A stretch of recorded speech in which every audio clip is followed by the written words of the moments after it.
तो आप स्वयं विचार कीजिए, ये बेचारे, ये दीनहीन बराका, ये प्राणी कहाँ से सुखी होंगे। ये अपनी बुद्धि से ही सुखी होना चाहते हैं, अपने अनुसार चल कर के ही सुखी होना चाहते हैं। इनकी कैसी कुटेव है, विचित्र धारणा और मान्यता है कि जहाँ इनको सुख नहीं मिलना है वहीं ये प्रयत्न कर रहे हैं।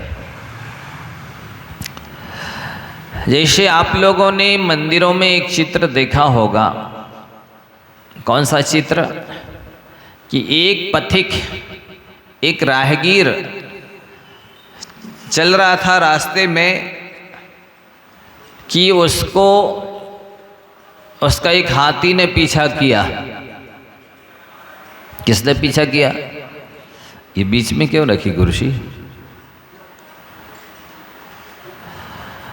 हाथी ने उसका पीछा किया। तो पीछा करने से वो दौड़ते दौड़ते जब उसे कहीं भागने की और कोई दूसरी शरण नहीं मिली, कोई गुंजाइश नहीं दिखी, तो वो एक पेड़ पर चढ़ने लगा। और पेड़ पर चढ़ा तो उसने दो डालियों को दोनों हाथों से पकड़ लिया और जैसे ही उसने पकड़ा तो ऊपर बैठ तो पाने पाया नहीं, वृक्ष पर चढ़ नहीं पाया, वो लटक गया। अब लटक गया तो हाँ, पीछे से जो हाथी आ रहा था उसने अपनी सूंड से आके उस वृक्ष को ऐसा पकड़ लिया, हिलाना चालू किया, उखाड़ना चालू किया। अब वो देखता है कि नीचे तो बहुत लंबा चौड़ा गहरा गड्ढा है और उसमें 5-5 अजगर मुंह फाड़े यूं खड़े हैं। देखना उस पथिक की दशा। सो वो बेचारा दुखी तो है ही, छटपटा रहा है क्योंकि अधर में लटका है। अब इतने में उसको मधुमक्खी और काटने लगी। वो कष्ट अलग है, लटकने का कष्ट अलग है और नीचे गिरने का भय अलग है। और साथ ही जिस डाली को उसने पकड़ रखा है उस डाली को 2 चूहे काट रहे हैं। देखो जरा उसकी दशा कैसी है। वो एक साइड से सफ़ेद चूहा काट रहा है, एक तरफ से काला चूहा उस डाली को काट रहा है। कितने तरह के कष्टों में वो पड़ा है, कितने तरह की।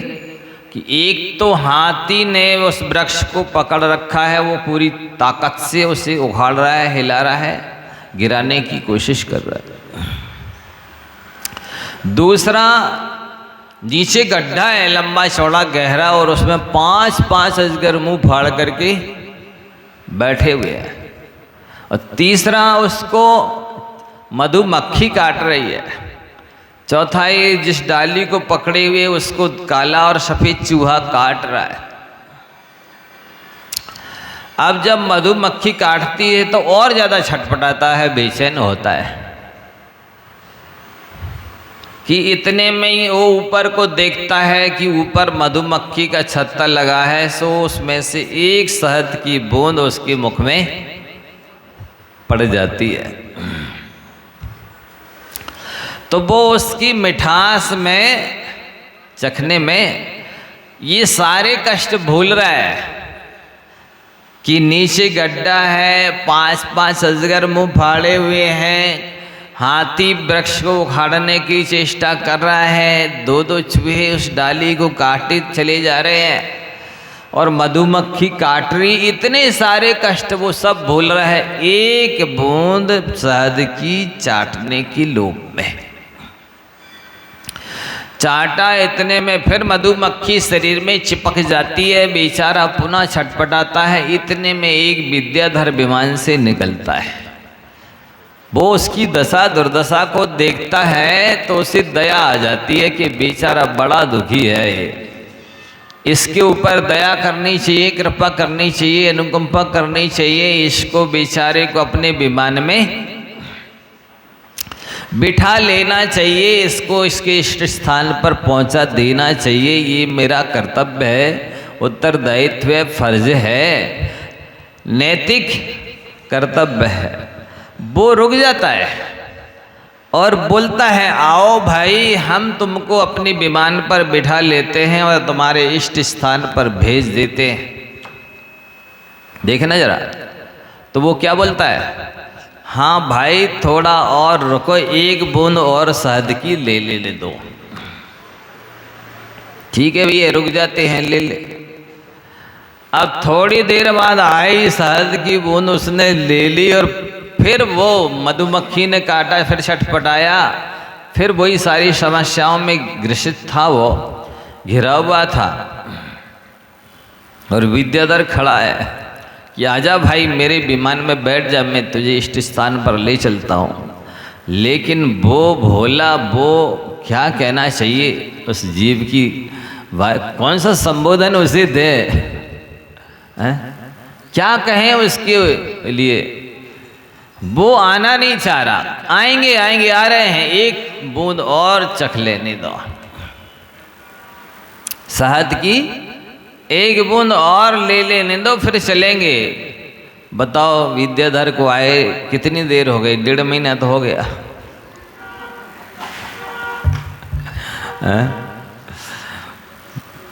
उस पथिक को बुला रहे हैं कि तू आजा, बहुत दुखी है, तुझे हम सारे दुखों से छुटकारा दिलाए देते हैं। लेकिन वो कह रहा है एक बूंद और चख लेने दो। ऐसी इन पथिकों की दशा है, बहुत दयनीय है, बहुत विचारणीय है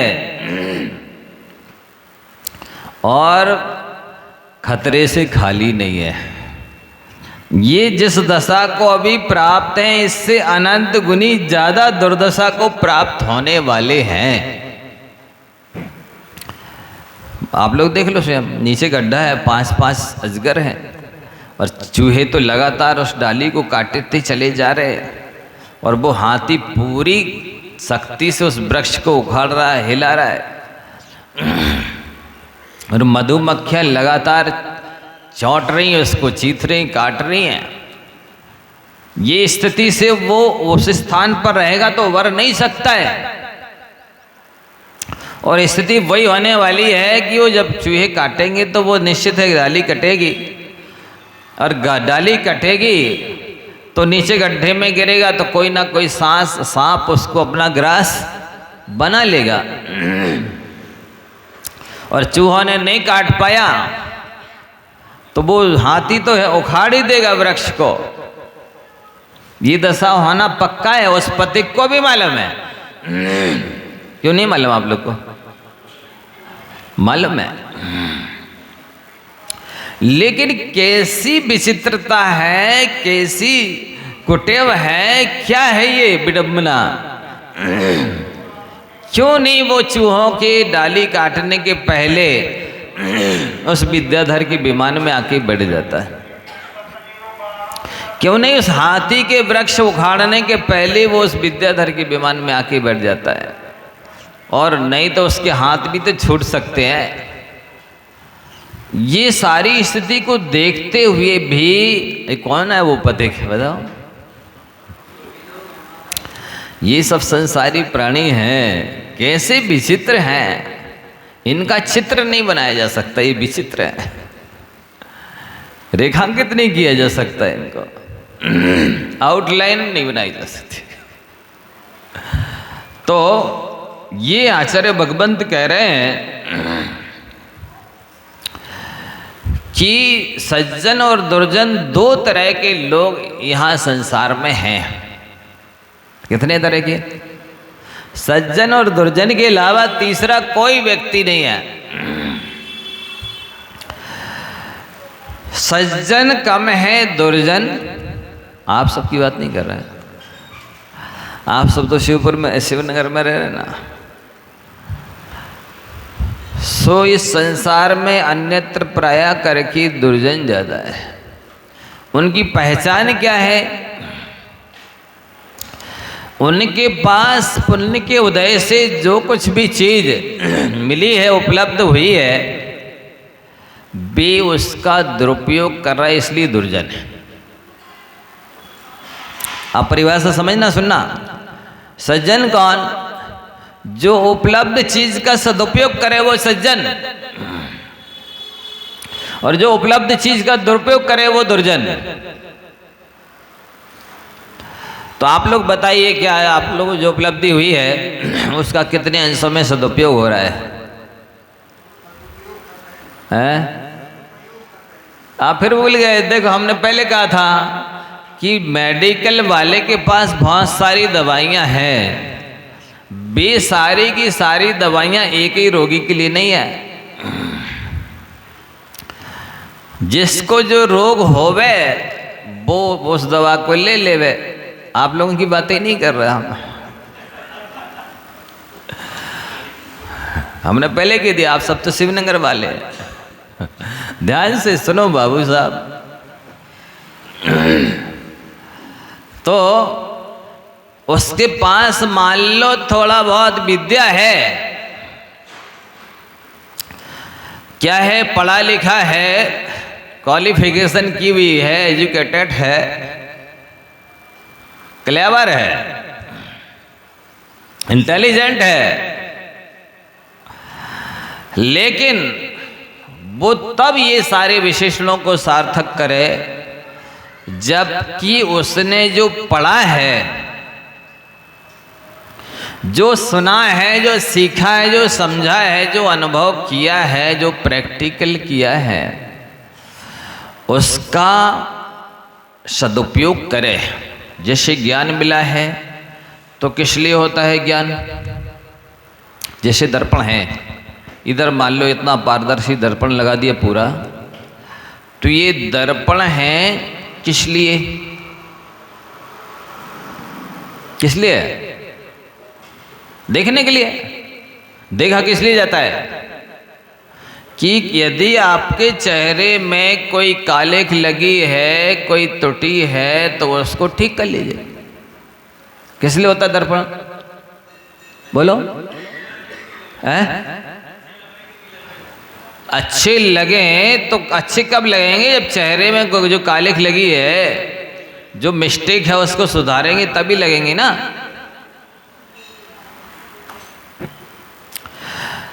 तो आपके चेहरे में कालिख लगी है तो दर्पण साफ करोगे कि चेहरा? किसको साफ करेंगे? चेहरे को ना। अरे होता यही है, आदमी भूल पर भूल करता गया। धूल चेहरे पर थी पर आईना साफ करता गया। क्या करता गया? धूल चेहरे पे थी पर आईना साफ करता चला गया, इसलिए उसका चेहरा आज भी गंदा का गंदा है। यथा खरस चंदन भारवाही भारश वेत्ता न तु चंदनस्य तथा जनोयम बहुशास्त्र पाठी शास्त्रस्य वेत्ता न तु निश्चयस्य। ये वर्तमान के पढ़े लिखे जो लोग हैं उनकी विद्या कैसी है? जैसे गधे के ऊपर चंदन लदा है। कैसी है इनकी विद्या?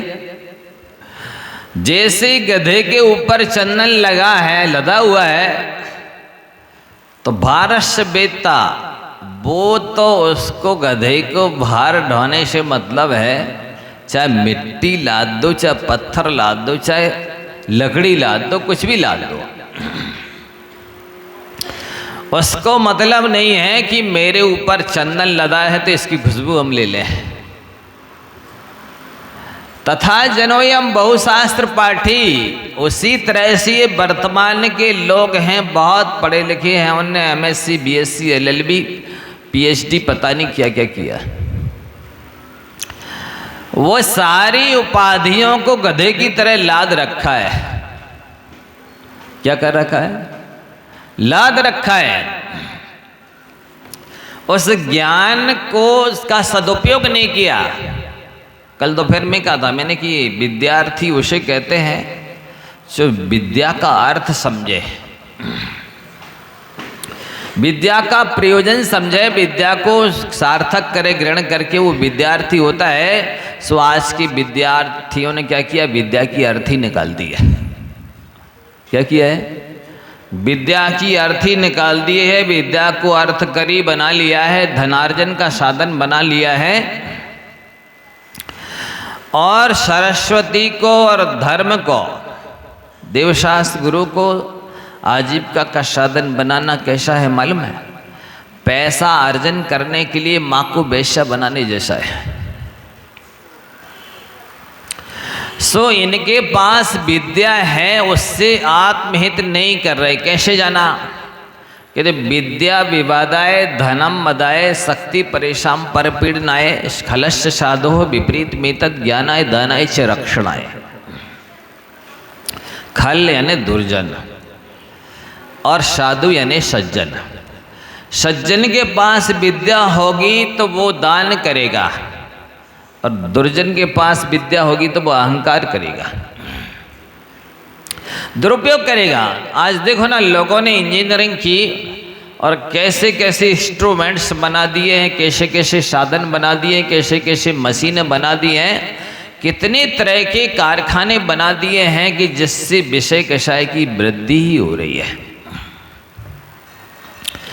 लोग आर्द्र उधर ध्यान में लग रहे हैं, उन सब साधनों के माध्यम से आत्मकल्याण नहीं कर रहे, भला आत्मा का भला नहीं कर रहे।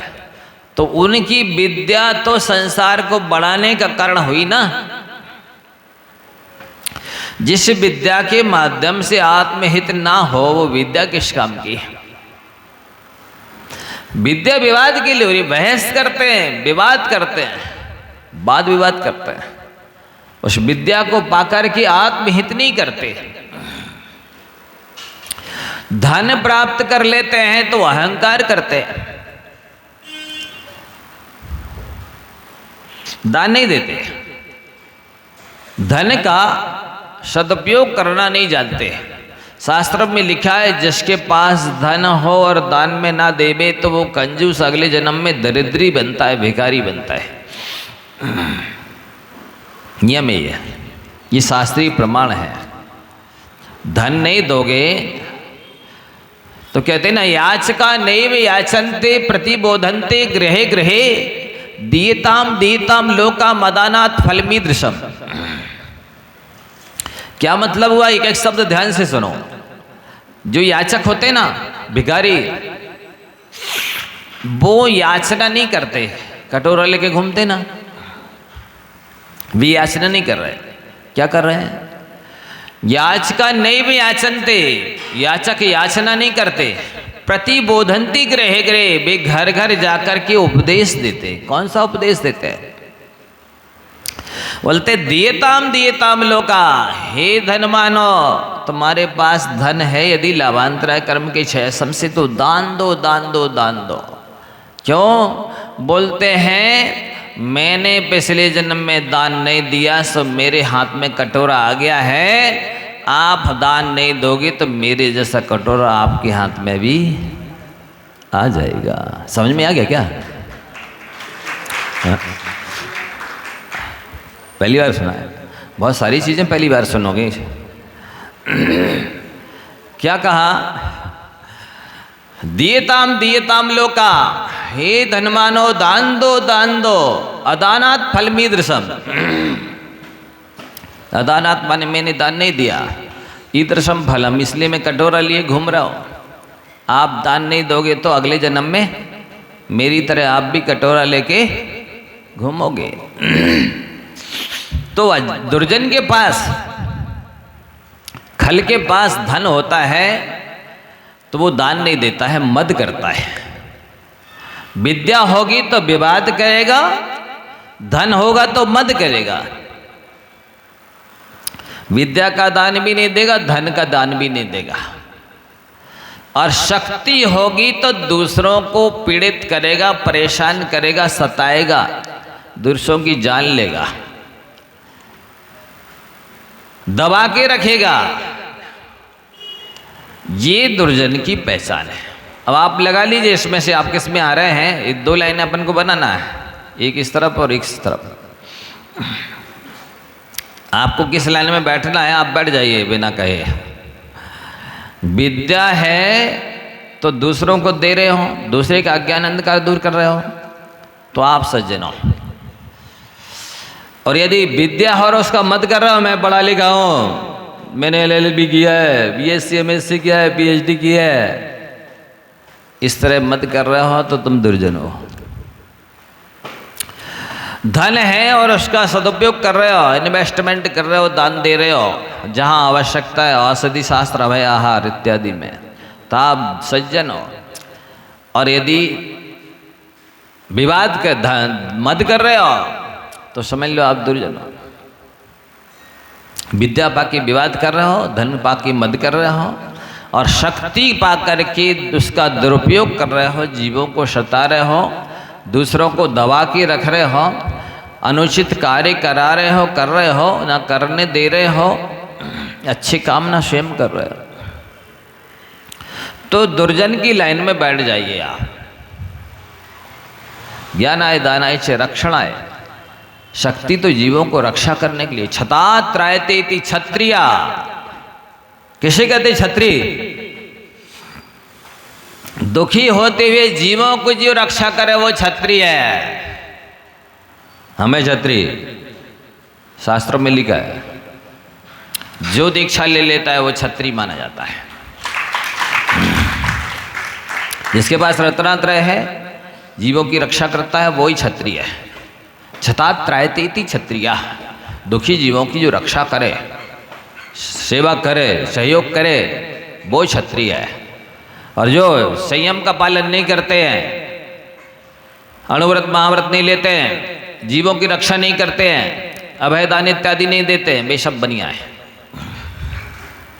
वे जैन भी नहीं है। वे कौन है?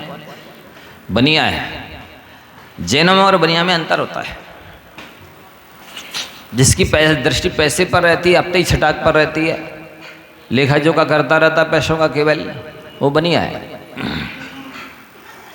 और जिसकी दृष्टि पुण्य पर रहती है, धर्म पर रहती है, कर्तव्य पर रहती है, वो जैन है। अंतर समझ में आ रहा है? यदि आप बनिया है तो बनियों की लाइन में बैठ जाइए, और जैन है तो जैनों की पंक्ति में बैठ जाइए। क्या करना? हम केवल थर्मामीटर दे रहे हैं, लगाना आपको है, नापना आपको है कि कितना टेम्परेचर है, किस रूप में है। तो जो सबसे मुख्य गुण कौन सा है आप लोग बता सकते हैं?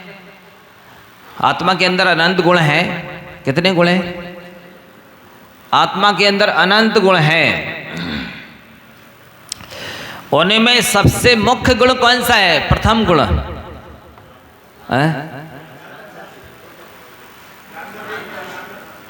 ज्ञान, दर्शन। और बोलो, माताओ आप लोग बोलो, कौन सा है मुख्य गुण है?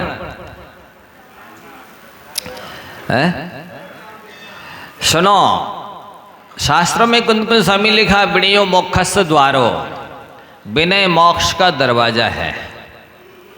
पहले दरवाजा होगा, इसके बाद गुणों का प्रवेश होगा। दरवाजा ही बंद है तो गुण कहां से प्रवेश करेंगे बाकी के? तो विनय को मोक्ष का दरवाजा का है। पहले दरवाजा बनाइए, फिर बाद में बाकी के गुण आएंगे। सो वो विनय रूपी महानतम गुण कहां से आता बताओ?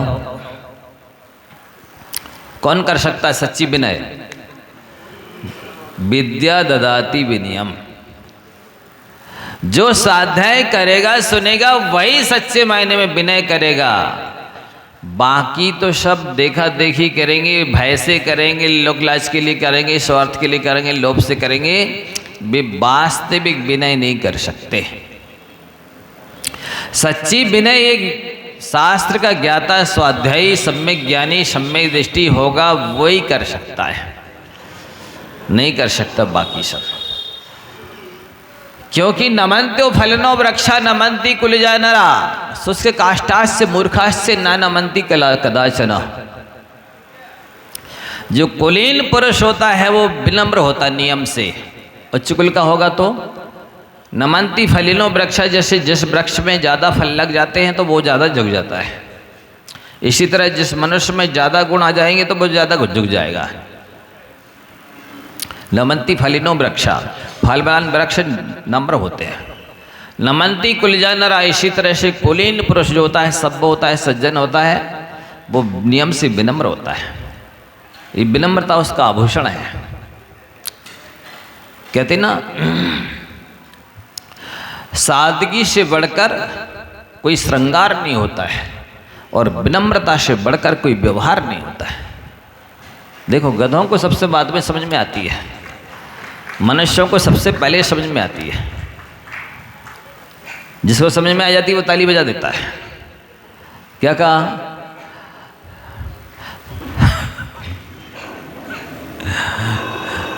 सादगी से बढ़कर कोई श्रृंगार नहीं होता है और विनम्रता से बढ़कर कोई व्यवहार नहीं होता है।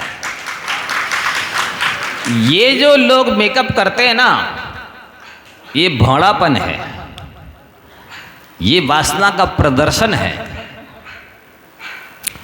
श्रृंगार तो सादगी है, सादा जीवन उच्च विचार, सिंपल लिविंग हाई थिंकिंग।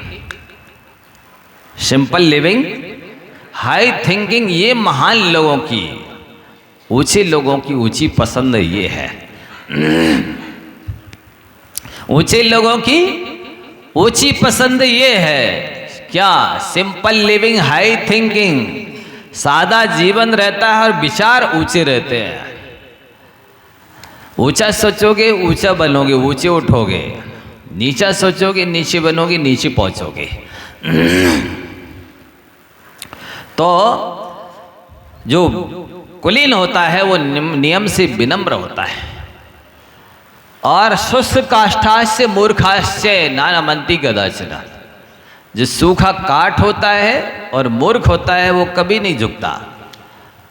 ठूठ होता ना, खड़ा रहता है, चाहे पशु आ जाए, चाहे मनुष्य आ जाए, चाहे राजा आ जाए, चाहे महाराजा चक्रवर्ती कोई भी आ जाए, वो ऐसे ही खड़ा रहेगा।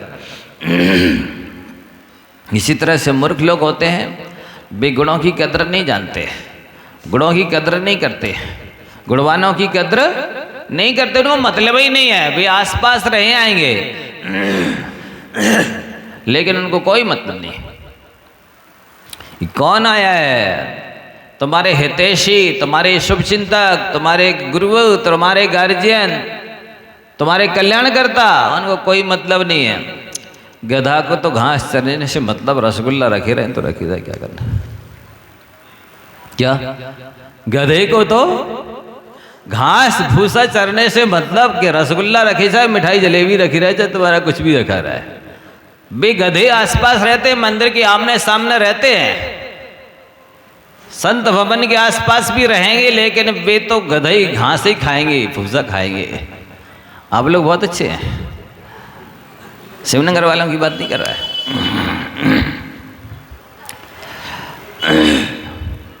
गधों की बात चल रही है, मनुष्यों की बात थोड़ी चल रही है।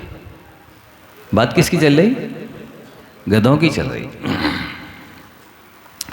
तो विद्या ही विनय को दे सकती है, बाकी किसी में विनय को देने की सामर्थ्य नहीं है। जितना जितना अध्ययन करेंगे, जिनवाणी की उपासना करेंगे, प्रवचन सुनेंगे, उतने उतने वो विनम्र होते चले जाएंगे। और जितने जितने विनम्र होते चले जाएंगे, उतने अपने ऊपर उठते चले जाएंगे। आप देखो भगवान के लिए जो चमर ढराए जाते हैं ना, आपने देखा वे चमर ऐसे झुकते हैं, जितने नीचे झुकते उतने ऊपर जाते हैं। वो क्या बताते हैं कि जो जितना नीचे झुकेगा विनम्रता से, वो उतने ऊपर स्वर्ग में जाएगा। ये नियम है। विद्या ही विनय को दे सकती, विद्या ददाति विनयम, विनया ददाति पात्रता। आप कितने योग्य हैं, कितने लायक हैं, कितने सज्जन हैं, कितने संपन्न हैं, कितने सफल हैं, किस बात से जाना जाता है? जितनी आपके जीवन में विनय आई है, श्रद्धा भक्ति आई है, उतने आप योग्य हैं, उतने लायक हैं, उतने पात्र हैं, उतने आप अपने जीवन में सक्सेसफुल हैं, सफल हैं। ये चीज नहीं आई है तो आप असफल हैं, अयोग्य हैं, नालायक हैं। ये शास्त्रों का कहना है। विद्या ददाति विनयम विनयाद आती पात्रता, विनय से ही पात्रता, योग्यता, सभ्यता आती है। आजकल ये पढ़े लिखे लोगों की चीज देखो, कितनी सभ्यता योग्यता है उनके अंदर। आप देख लीजिए, मम्मी पापा बुला रहे, इधर आओ बेटा, वे उधर जा रहा है। वो मम्मी पापा आम कह रहे, वो इमली कह रहा है। तो इससे उनकी सभ्यता योग्यता जानी जाती ना, पात्रता जानी जाती है ना। केवल डिग्री से थोड़ी सभ्यता योग्यता जानी जाती है। डिग्री तो गधे के गले में भी पहनाई जा सकती है, तो वो भी हो जाएगा क्या? डॉक्टरेट की उपाधि उसके लगा दी, लिख दी, बन जाएगा डॉक्टर है? ऐसे डिग्रीधारी गधे बहुत हैं। आचार्य ने लिखा, हम थोड़ी कह रहे, हम पढ़े लिखे अधिक, समझदार कम। क्या लिखा है आचार्य महाराज ने? हम पढ़े लिखे अधिक, समझदार कम। ये बात मैंने बहुत पहले पढ़ी थी कहीं, पढ़े लिखे गंवार होते हैं। तो मेरे गले नहीं उतरी ये बात। मैंने कहा पढ़ा लिखा होगा तो गंवार नहीं हो सकता है, गंवार होगा तो पढ़ा लिखा नहीं हो सकता है। ये किसी ने गलत लिख दिया। लेकिन जब एक दिन देखा एक व्यक्ति को सूट बूट पहने, टाई लगाए हुए थे, चश्मा पहने था, जेब में पेन घोंसे हुए था, मोबाइल लिए था और सिगरेट पी रहा था। उस सिगरेट पर लिखा था कि स्वास्थ्य के लिए हानिकारक है। तो मुझे समझ में आ गई, अच्छा सही लिखा था, पढ़े लिखे गंवार होते हैं। पढ़े लिखे गंवार होते हैं। ये लौकिक पढ़े लिखे लोगों की दशा है। वो खूब अच्छा डिग्रीधारी होकर के और 2 नंबर के काम कर रहे, 420 के काम कर रहे, ब्लैकमेल का काम कर रहे, घूस दे रहे, घूस ले रहे, अन्याय अनीति का ठिकाना नहीं है, खान पान का ठिकाना नहीं है, आचार विचार का ठिकाना नहीं है। ये पढ़े लिखे हैं। साथ ही साथ बोलो ना आप लोग, आप हमारी मदद नहीं कर रहे यार, क्या बात है। पढ़े लिखे गंवार है, ये शास्त्र कह रहे हैं। तो विनयाद आती पात्रता, पात्रता कहां से आती है, योग्यता कहां से आती है, सभ्यता कहां से आती है? विनय से आती है। पात्रत्वात् धनम आपनोति, पात्रता होगी तो धन की कमी नहीं रहेगी, क्योंकि विनय तो 10 लक्षण में मार्दव नाम का धर्म है। विनय तो 12 तपों में विनय नाम का अंतरंग तप है, दूसरे नंबर का। इधर 10 धर्मों में दूसरे नंबर का मार्दव नाम का धर्म है, तो उधर अंतरंग तपों में प्रायश्चित के बाद विनय नाम का तप है। तो 16 कर्ण भावना जो तीर्थंकर प्रकृति के बंधे का कारण है, उसमें विनय संपन्नता नाम की भावना है, जो तीर्थंकर प्रकृति के बंधे के लिए कारण है। तो विनय ज्ञानाचार, दर्शनाचार, चारित्राचार, तपाचार, वीर्याचार में भी एक विनयाचार भी है। 5 प्रकार की विनय ना, उपचार विनय भी है। तो ये विनय है, तो इससे तो कर्मों, अशुभ कर्मों की निर्जरा होनी है, शुभ कर्मों का बंद होना है। ये तो मोक्ष का द्वार कहाँ है? ध्यान देना, मोक्ष महल की प्रथम सीढ़ी याविन ज्ञान चरित्र, इस पंक्ति में सम्यक दर्शन को मोक्ष महल की पहली सीढ़ी कहा है और विनय को अंतिम सीढ़ी कहा है। कहाँ पहुंचा दिया विनय ने? मोक्ष महल में पहुंचा दिया। बस वो दरवाजे की देहली को पार करके मोक्ष महल में प्रवेश करना बाकी है, यहां पहुंचा दिया विनय ने। पात्रत्वात् धनम आपनोति, धनात् धर्मम, ये एकांत नियम तो नहीं है कि पात्रता होगी धन से धर्म होगा, ऐसा एकांत नियम नहीं। धर्म तो आत्मा का स्वभाव है, वो स्वतंत्र है, वो धन के अधीन नहीं है। ये जो लोग क्या करते हैं कि हम दान करेंगे इसलिए हम पैसा कमा रहे हैं। त्यागाय श्रेयसे वित्तम अवित्ता संचिनोति स्वशरीरम सपंकेन स्नास्यामीति विलंबति। आचार्य पूज्यपाद महाराज जी इष्टोपदेश में लिख रहे हैं कि जो लोग ऐसा करते हैं कि हम दान करेंगे इसलिए धन कमा रहे हैं, तो वो लोग ऐसा कर रहे हैं कि उनको नहाना है, इसलिए नहाने के पहले शरीर में कीचड़ लपेट रहे हैं। बोलो समझदारी है? नहाना है इसलिए शरीर में कीचड़ लपेटना चाहिए? क्यों हंस रहे? ऐसे ही कर रहे थे क्या आज तक? अभी हाँ समझ में आ गया। मतलब ये है कि लोग दान क्यों करना चाहते हैं? बोले इनका इतना नाम बोला जा रहा, माइक पे सम्मान हो रहा, तिलक लगाया जा रहा, श्रीफल साल सब कुछ हो रहा है, सो हम भी दान देंगे तो हमें भी, हमारा भी माइक पर नाम बोला जाएगा, साल श्रीफल तिलक होगा, है सम्मान किया जाएगा। अच्छा साहब, मतलब आप धन कमाएंगे सो इसमें आरंभ परिग्रह होगा, पाप कमाएंगे साथ में, तब धन आएगा। और धन कमा करके साल श्रीफल तिलक के लिए दान देंगे सो उधर लोभ कषाय बढ़ाएंगे, इधर मान कषाय बढ़ाएंगे। कषायों का जहाँ साम्राज्य वहाँ धर्म होता कहाँ है? जहाँ कषायों का ही साम्राज्य है वहाँ धर्म होता कहाँ है? पहले लोभ कषाय बढ़ाई, फिर बाद में मान कषाय बढ़ाई। तो कषाय तो आत्मा से कर्मों को कसती है। कशति आत्मा न मेहनस्ती इति कषाया। आचार्य पूज्यपाद स्वामी ने क्या लक्षण बनाया इस कषाय का? जो आत्मा को कर्मों से कसे, साथ ही आत्मा के गुणों को नष्ट करे, उसे कषाय कहते हैं। और अकलंग देव ने क्या परिभाषा बनाई है? राजवार्तिक में वो लिखते हैं, दुर्गति पात लक्षण कषाया। जो आत्मा को दुर्गति में ले जाए उसका नाम कषाय है। तो आप उधर मान लोभ कषाय बढ़ा रहे, इधर मान कषाय बढ़ा रहे, कषाय ही कषाय बढ़ा रहे। कहाँ धर्म है? यहाँ जहाँ धर्म नहीं है वहाँ कहाँ सुख होगा, कहाँ सद्गति होगी? बताइए आप लोग। धर्म की परिभाषा ही लोग नहीं समझ पा रहे हैं कि है कि आखिर धर्म। कंपटीशन में धर्म होता है? जहाँ कषाय होती है, आकुलता होती है, आराम परिग्रह होता है, वहाँ धर्म होता है? विषय कषाय जहाँ होते वहाँ धर्म होता है? नहीं होता है। तो धर्म से ही धनात् धर्मम तथा सुखम, धर्म से ही सुख होता है, ये आप पक्का श्रद्धान कर लीजिए। बाकी तीन लोग तीन काल में बहुत सारे पदार्थ हैं थे होंगे, उन सब में सब मिलकर के भी सब में ताकत नहीं है इस जीव को सुखी बनाने की। संसार की कोई भी पदार्थ भी सुखी नहीं बना सकते हैं, संसार की कोई प्राणी भी सुखी नहीं बना सकते हैं। सुखी तो धर्म बनाएगा आपको। धर्म के अलावा सुखी बनाने की क्षमता किसी में नहीं है। और वही धर्म से, ये धर्म के विषय में न्यूट्रल रहता है, साधारण रहता है, दूर रहता है, धर्म से उदासीन रहता है। भोग उपभोग ना मिले तो उदासीन हो जाता है। जबकि आचार्य परमेश्वरी कह रहे हैं भोगों से उदास होना है, वो भोग ना मिले तो उदास हो जाता है। देखो कैसी विचित्रता है। आचार्य परमेश्वरी क्या कह रहे हैं कि आपको संसार शरीर भोगों से उदास होना है, और उसको भोग ना मिले तो वो उदास हो जाता है, उदासीन हो जाता है। तो उल्टा उल्टा काम करता है ये अज्ञानी।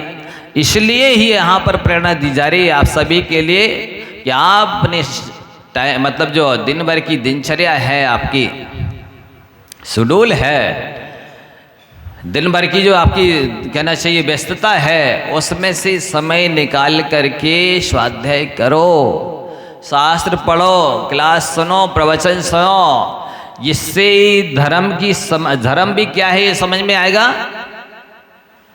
इससे पुण्यबंध भी होगा, अज्ञान भी दूर होगा, और साथ ही कैसे हम सुखी होंगे ये भी पता चलेगा। अभी तो पता ही नहीं है कि सुख है। अच्छा, सुख की परिभाषा बता दो। चलो, आप लोग सुखी होना चाहते हो ना? क्या है परिभाषा सुख की? कोई सिंह पूछ है उसकी? कुछ डेफिनेशन है? कुछ पहचान है उसकी? किसे कहते सुख? दुखों को दूर करे। कौन करता है? क्या पहचान है उसकी? क्यों अनिष्का?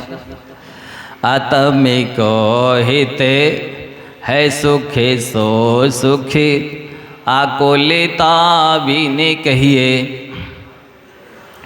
अकुलिता शिव महिनताते शिवमगिला यो चाहिए। आत्मा का हित सुख पाने में है और सुख उसे कहते हैं जहाँ आकुलता नहीं है। अब आप लोग बताओ इस परिभाषा के बल पर आधार पर कि आप लोग कितने सुखी हैं। आपके पास कोठी बंगला है, महल मकान है, गाड़ी घोड़ा है, सोना चांदी है, वस्त्राभूषण है, जमीन जायदाद है, सब कुछ है, लेकिन आकुलता है कि नहीं है? बोलो, यदि आकुलता है तो काय के सुखी है आप? कैसे सुखी हैं, कितने सुखी हैं, हमको बता दीजिए आप। सुखी वही है जिसके लिए कोई आकुलता नहीं है,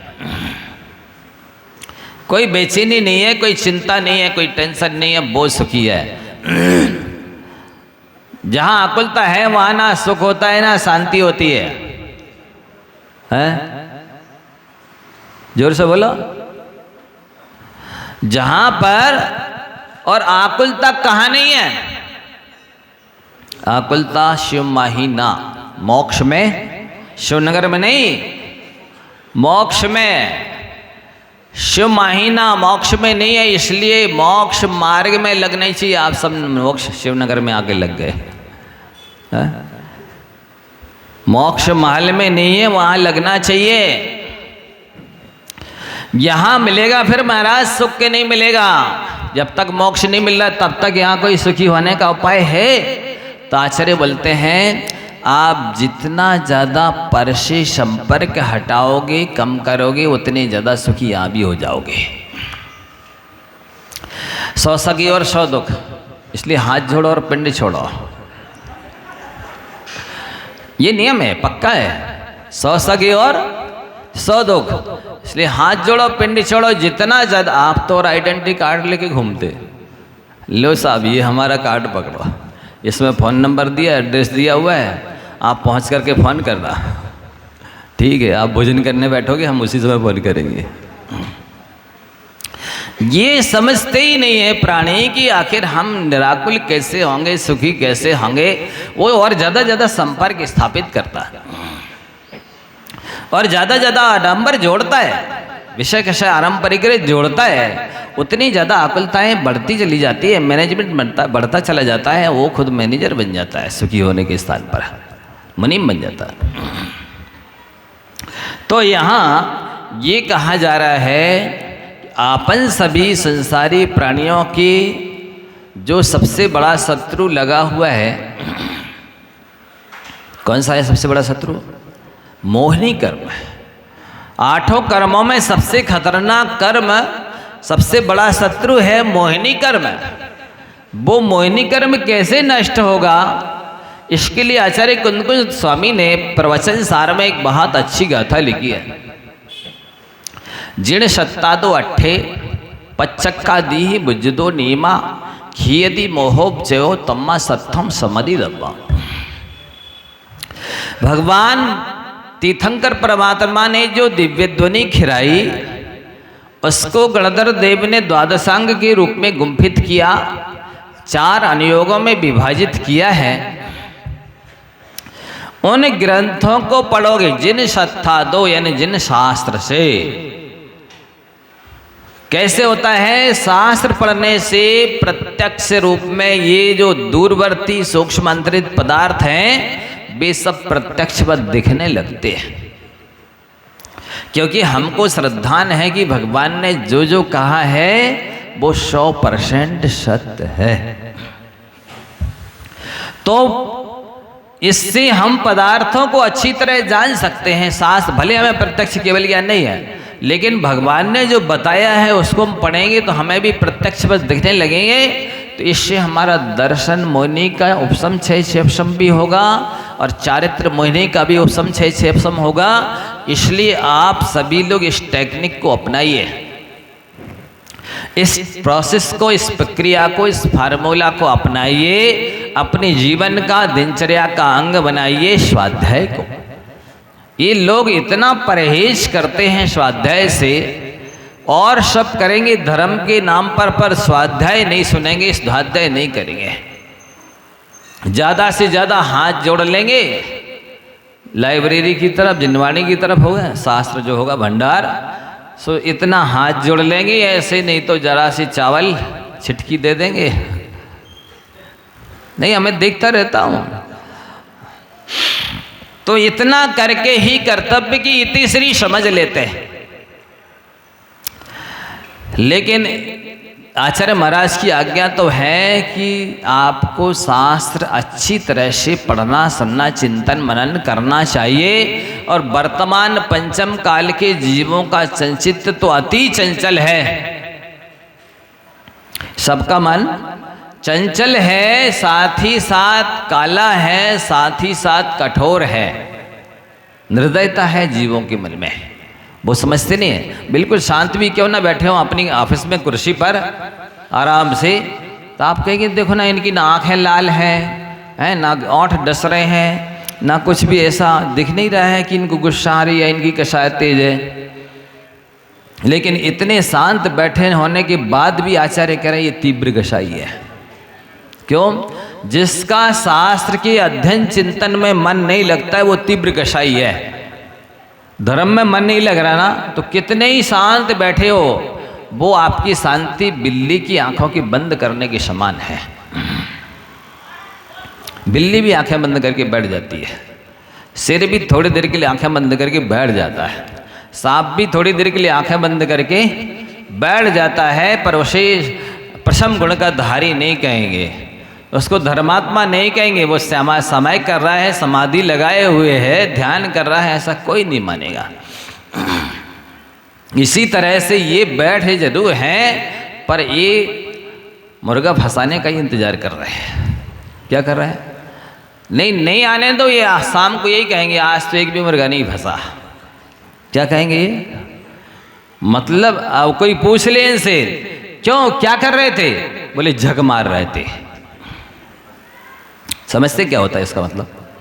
संस्कृत में झस का मतलब मछली होता है, मतलब ये मछलियाँ मार रहे थे, ये बरुआ बने बैठे थे, जाल डाल के बैठे थे, ये मछली मार रहे थे, झग मार रहे थे। मतलब क्या बोल रहे हैं उनको ही पता नहीं है। कब वो अपने बच्चे से कहते हैं, ए गधे के बच्चे, मतलब खुद क्या बन गए? गधा, और बच्चे को बना दिया था बेटा, गधे का बच्चा। देख रहे हो कब क्या बोल रहे हैं, उसका क्या अर्थ निकलेगा इनको खुद ही नहीं मालूम। तो यहाँ आचार्य भगवान कह रहे हैं कि आपने जो लौकिक ज्ञान प्राप्त किया है वो गधे पर चंदन लादने के समान है। और ये जो शास्त्र है, भगवान की दिव्य ध्वनि है, जिनवाणी है, आचार्य प्रणीत जो ग्रंथ है, वो पढ़ोगे तो दर्शन मोनी, चारित्र मोनी दोनों कर्मों का उपशम, क्षय उपशम होगा। और इससे सरल मोक्ष मार्ग दूसरा नहीं हो सकता। इससे सरल कोई दूसरा तप नहीं हो सकता, इससे सरल कोई दूसरा आवश्यक नहीं हो सकता, इससे सरल कोई दूसरा ध्यान नहीं हो सकता। और इससे सरल इस पंचम काल के लिए जीवों को मन लगाने का दूसरा साधन नहीं हो सकता। आप प्रैक्टिकली देखें, आप पूजन करने के लिए खड़े हों, फिर आप उस समय देखिए आपका मन कहाँ कहाँ जाता है। आप अभिषेक करने खड़े हैं, पूजा करने के लिए खड़े हैं, लेकिन उस समय कहाँ देख रहे हैं, कौन आ रहा, कौन जा रहा, कौन कितनी द्रव्य चढ़ा रहा, कैसे नमस्कार कर रहा है, कितनी जल्दी वापस जा रहा, देखते रहते ना? नहीं, आप लोगों की बात नहीं कर रहे।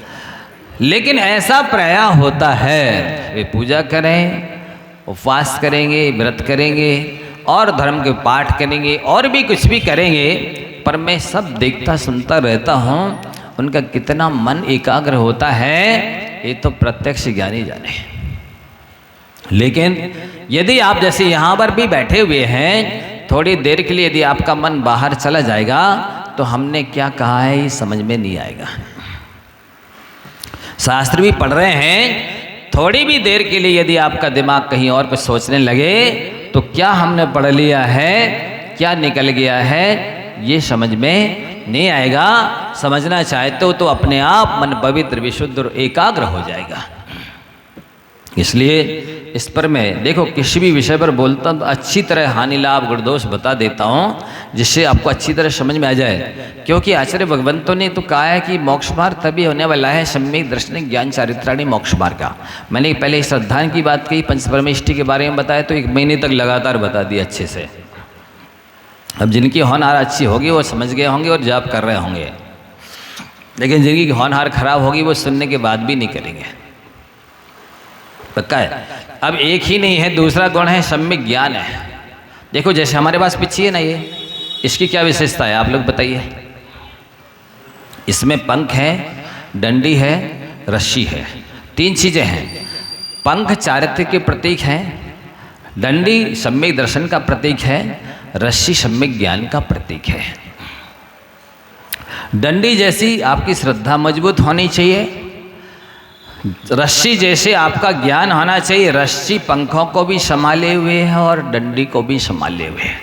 मतलब ज्ञान से श्रद्धान भी मजबूत रहता है और चारित्र भी मजबूत रहता है।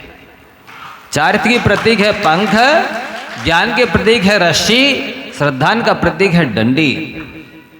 ये रत्नात्रय का प्रतीक हो गया। तो ज्ञान किसका काम कर रहे हैं? रस्सी ज्ञान का काम कर रही है। रस उस ज्ञान से 2 संभले हुए, श्रद्धान भी संभला है मजबूत है और चारित्र भी संभला है मजबूत है। आतिचारों की विशुद्धि, आचार की उन्नति ज्ञान के बल पर होती है। तो आपको इन गुणों के बारे में क्रम से बताया जा रहा है। आप एक ही चीज को महत्व देंगे तो आपका मोक्ष मार्ग बन ही नहीं सकता। पहले बताया जैसे कोई बीमार है तो उसे स्वस्थ होने के लिए दवाई का और डॉक्टर का, वैद्य का श्रद्धान होना आवश्यक है। फिर इसके साथ साथ दवाई का ज्ञान होना आवश्यक है कि ये लगाने की है कि खाने की है, कितने बार खाना है, कितनी क्वालिटी क्वांटिटी में लेना है, ये सब ज्ञान होना। तो इसके बाद में सेवन करना आवश्यक है, ये चारित्र का प्रतीक है। साथ ही साथ परहेज करना आवश्यक है कि भाई आप अस्वस्थ इस चीज़ से हुई है तो ये चीज़ नहीं खानी है और ये दवा इतनी मात्रा में इतनी बार खाना है। ये परहेज हुआ विषय कषाय से विरक्ति, और श्रद्धान ज्ञान आचरण हुआ सम्यक दर्शन ज्ञान चारित्र। ये आपके जीवन में आएंगे तो जैसे वो रोगी स्वस्थ हो जाता है वैसे ही आप भी आत्मस्थ हो जाएंगे, आत्मा आपकी स्वस्थ हो जाएगी, स्वर्गस्थ मोक्षस्थ हो जाएगी। इसके बिना होने वाली नहीं है। 9 आपके बज गए हैं, 8 से 9 प्रवचन का टाइम है। एक लाइन भी निकल गई तो एक नीति निकल गई है, आप मान के चलिए, क्योंकि हर लाइन में नीति और शिक्षा बोलता हूँ मैं। आप ध्यान से सुनेंगे और लिखेंगे तो 1-2 शास्त्र भर जाएंगे, डायरिया भर जाएंगे। और वो एक लाइन हर क्षेत्र में पग पग पल पल काम आएगी, आपको विजय दिलाएगी, सफलता दिलाएगी, कल्याण में निमित्त बनेगी, किसी के चरणों में झुकने नहीं देगी, किसी की नज़रों से गिरने नहीं देगी। इसलिए आप समय पर आकर के इसको विवश से सुनेंगे। टाइम इज मनी, समय ही पैसा है। एक धर्मात्मा की दृष्टि में, एक समझदार पढ़े लिखे व्यक्ति की दृष्टि में समय से ज़्यादा और कोई मूल्यवान नहीं होता। यदि कोई होता है तो समय से मूल्य सत्य होता है। सत्य के लिए सबकी बलि दी जा सकती है कि पर सत्य की बलि किसी के लिए नहीं दी जा सकती है। इसलिए समय से कीमती सत्य है, बाकी इससे अलावा समय बहुत मूल्यवान होता है। आप समय पर आकर के सुनेंगे तो आपका जीवन नियम से, मेरी गारंटी, आचार और विचार नियम से बदल जाएगा। सुनने का आपको है, आचार विचार बदलना मुझे। देखो संतों की संगति की यही तो विशेषता है, संसार का अंत दिखने लगता है। व्यक्ति संत बने या ना बने पर संतोषी तो अवश्य बन जाता है, और संत सुख पावे संतोषी प्राणी। यदि संतोष आ गया तो सुख तो आपके पास आ ही जाएगा। जब वाणी के ज्ञान ते कालो सोवानी मस्तक सदो सदा देत डोक, हे जिनवानी भारती तो है जपो दिन रैन, जो तेरो शरणा गए सो पावे सुख चैन। देव भजो अरहंत को, गुरु सेवा निरग्रंथ, दया धर्म पालो सदा, यही